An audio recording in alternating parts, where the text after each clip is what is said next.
Capek bayar hutang terus tapi nggak pernah selesai. Sudah bayar satu, yang lain makin besar. Dan saking tidak punya solusi lagi, kamu malah hutang lagi untuk bayar hutang yang lain. Dan tentu saja, hutang bukannya lunas malah semakin menggunung. Kamu pun mulai berpikir satu-satunya cara keluar adalah dengan bayar lebih keras.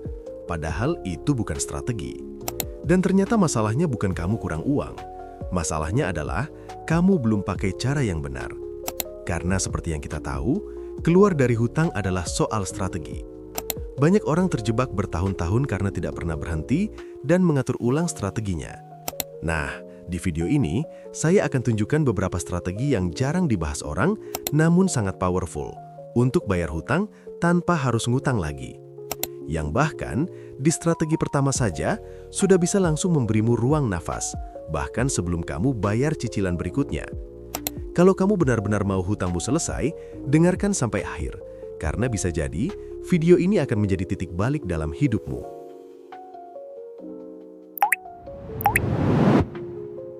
Strategi pertama, negosiasi aktif. Sebelum kamu bayar cicilan berikutnya, sebelum kamu panik cari pinjaman baru, lakukan satu hal ini dulu. Hubungi pihak yang kamu hutangi. Ya, hubungi mereka. Banyak orang tidak pernah melakukan ini karena malu, takut, atau merasa percuma. Padahal hutang itu bisa dinegosiasi. Bank, leasing, bahkan banyak pemberi pinjaman lebih suka kamu bayar pelan daripada tidak bayar sama sekali. Mereka tidak ingin kamu kabur. Mereka ingin kepastian. Dan disinilah banyak orang salah langkah. Mereka diam. Mereka menghindar. Padahal orang yang diam biasanya ditagih terus. Orang yang komunikasi justru sering diberi opsi. Kamu bisa minta apa? Kamu bisa minta penghapusan denda. Kamu bisa minta bunga diturunkan. Kamu bisa minta cicilan diperpanjang supaya nominal bulanannya lebih ringan. Bahkan dalam kondisi tertentu, kamu bisa minta restrukturisasi total.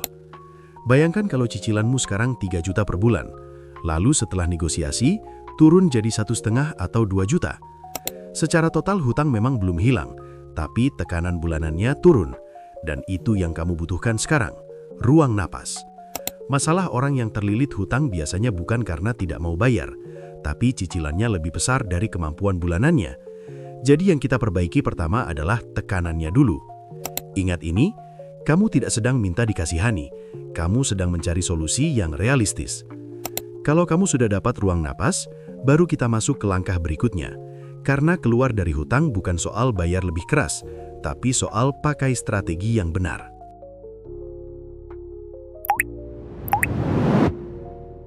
Stop pendarahan. Jangan tambah hutang baru. Sekarang, setelah kamu punya sedikit ruang napas, kita masuk ke langkah yang tidak kalah penting. Berhenti menambah hutang baru. Kedengarannya sederhana, tapi disinilah banyak orang gagal.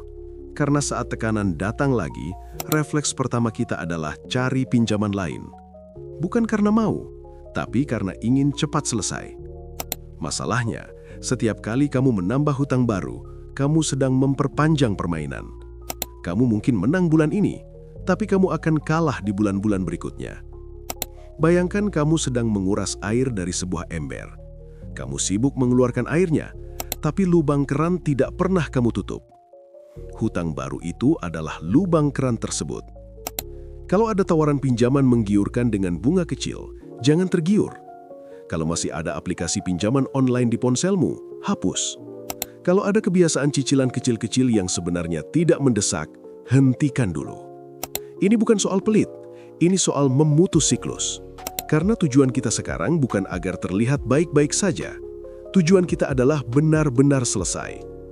Mungkin di fase ini kamu akan merasa hidupmu menjadi lebih sempit, lebih terbatas, lebih menahan diri. Tapi ingat, ini sementara. Kita sedang memperbaiki fondasi.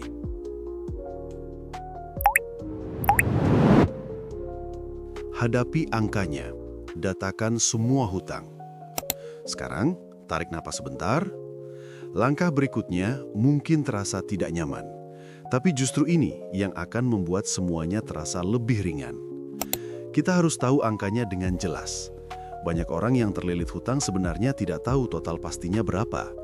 Mereka cuma tahu cicilan bulan ini sekian, bulan depan sekian, tapi total keseluruhannya tidak pernah dihitung.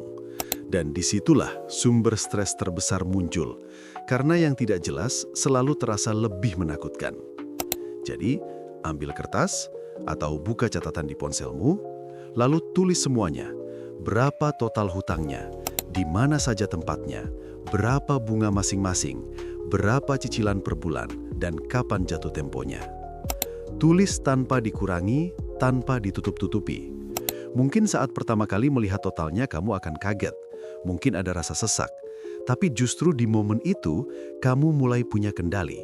Karena sekarang, hutang itu bukan lagi bayangan gelap yang menakutkan. Sekarang dia punya angka, dan sesuatu yang punya angka bisa dibuat strateginya. Selama ini kamu merasa dikejar, sekarang kamu mulai melihat peta permainannya. Dan setelah peta ini jelas, baru kita bisa menentukan urutan serangannya. Kita tidak akan bayar secara acak lagi, kita akan bayar dengan strategi.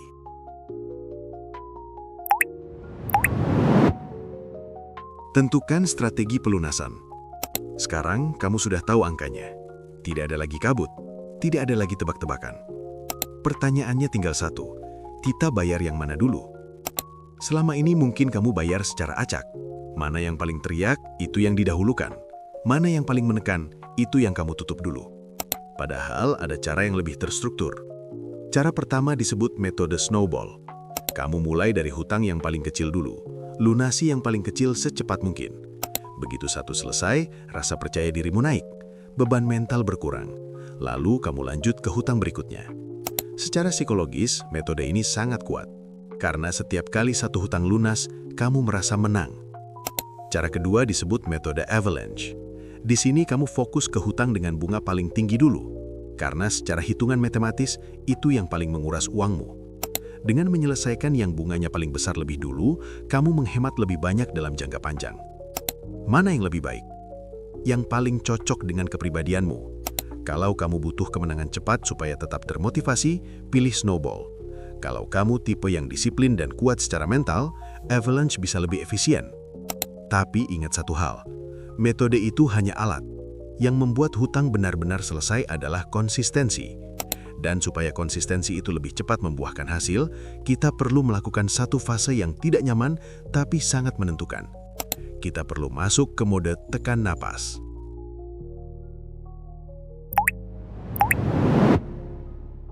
Sekarang saya mau jujur. Kalau kamu ingin hutangmu selesai lebih cepat, tidak cukup hanya dengan strategi. Kamu butuh fase pengorbanan. Saya sebut ini mode tekan napas. Artinya untuk beberapa bulan ke depan, mungkin 3-6 bulan, kamu hidup lebih sederhana dari biasanya. Bukan karena kamu miskin, bukan karena kamu gagal, tapi karena kamu sedang menyelesaikan masalah. Mungkin kamu harus berhenti nongkrong dulu. Mungkin kamu tidak ganti gadget walaupun sudah ingin sekali. Mungkin kamu menunda beli hal-hal yang sebenarnya tidak darurat. Di fase ini kamu tidak fokus terlihat baik-baik saja, tapi kamu sedang fokus agar hutangmu benar-benar selesai. Dan ya, ini tidak nyaman, tapi ketidaknyamanan sementara jauh lebih ringan daripada tekanan hutang bertahun-tahun. Banyak orang gagal bukan karena tidak mampu bayar, tapi karena tidak mau masuk ke fase ini. Mereka ingin hutang lunas, tapi gaya hidup tetap sama. Itu tidak seimbang. Ingat, ini bukan selamanya. Ini strategi percepatan. Semakin disiplin kamu di fase ini, semakin cepat kamu keluar. Dan kalau kamu benar-benar ingin mempercepat lagi, ada satu hal yang jauh lebih kuat daripada sekedar berhemat. Kita tidak hanya mengurangi pengeluaran, tapi juga kita tingkatkan pemasukan.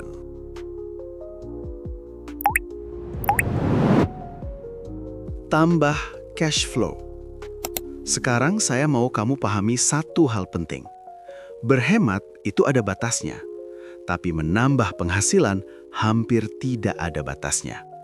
Kalau selama ini kamu hanya fokus mengurangi pengeluaran, hasilnya akan lambat karena ruang potongnya terbatas. Tapi begitu kamu mulai menambah arus uang masuk, permainan berubah. Hutang pada dasarnya adalah masalah arus kas. Pengeluaran lebih besar daripada pemasukan. Jadi, selain menekan pengeluaran, kita harus memperbesar alirannya. Ini tidak harus langsung bisnis besar, tidak harus langsung resign dan buka usaha. Mulai dari yang realistis. Kalau punya motor, mungkin bisa ambil pekerjaan tambahan. Kalau punya skill desain, menulis, atau edit video, bisa ambil freelance kecil-kecilan. Kalau punya waktu luang di akhir pekan, bisa jualan sederhana. Reseller, titip jual, jasa kecil di lingkungan sekitar. Banyak orang berpikir, cuma nambah 500.000 atau 1 juta per bulan. Padahal, tambahan 1 juta per bulan selama 1 tahun itu 12 juta. Itu bisa memangkas hutang secara signifikan. Masalahnya sering bukan tidak ada peluang, tapi kita terlalu fokus pada tekanan hutang sampai lupa mencari celah tambahan. Ingat, kamu tidak sedang membangun kerajaan bisnis, kamu sedang mempercepat kebebasan. Semakin cepat hutang selesai, semakin cepat hidupmu terasa ringan lagi. Dan sekarang, kita sampai di bagian yang paling penting. Karena semua strategi ini tidak akan berarti apa-apa kalau kamu tidak mengubah cara berpikirmu tentang hutang itu sendiri.